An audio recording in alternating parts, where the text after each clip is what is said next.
ஒரு அப்யூஸ் நடக்கும் முதல்ல என்ன ஆகும்னா நம்ம ஃப்ரீஸ் ஆகிடும். நிறைய பேர் சொல்லுவாங்க, எனக்கு இது மாதிரி அப்யூஸ் நடக்கும்போது என்னால் வந்து ஒன்றுமே செய்ய முடியல, ஒரு மாதிரி ஃப்ரீஸ் ஆகிடுச்சு. அஃப்கோர்ஸ் எல்லாருக்குமே அந்த இடத்துல வந்து அப்படி தான் இருக்கும், ஷாக்காக தான் இருக்கும், இம்மீடியட்டாக ரியாக்ட் பண்ண முடியாது. பட் நம்ம அந்த இடத்துல ஒரு டக்குன்னு ஒரு சுயநினைவுக்கு வந்து அது எப்படி வந்துட்டு எதிர்த்து நிற்கிறோம், அப்போஸ் பண்ணுறோம், வாய்ஸ் அவுட் பண்ணுறோம்.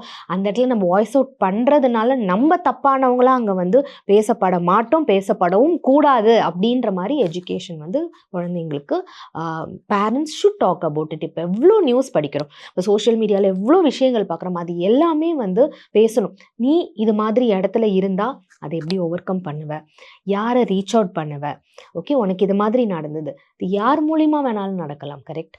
வீட்டில் நடக்கலாம், கடைக்கு போகும்போது நடக்கலாம், ஸ்கூலில் நடக்கலாம், ரெஸ்டாரண்ட்டில் நடக்கலாம், ஸ்போர்ட்ஸ் போகும்போது நடக்கலாம், எங்கே வேணாலும் நடக்கலாம். பட் அதை வந்து நீ வீட்டில் சொல்லணும், நீ எப்படி ரியாக்ட் பண்ணணும், நீ அதை எப்படி வாய்ஸ் அவுட் பண்ணணும், உனக்காக நீ எப்படி நிற்கணுன்றதை நம்ம குழந்தைங்களுக்கு எஜுகேட் பண்ணணும்.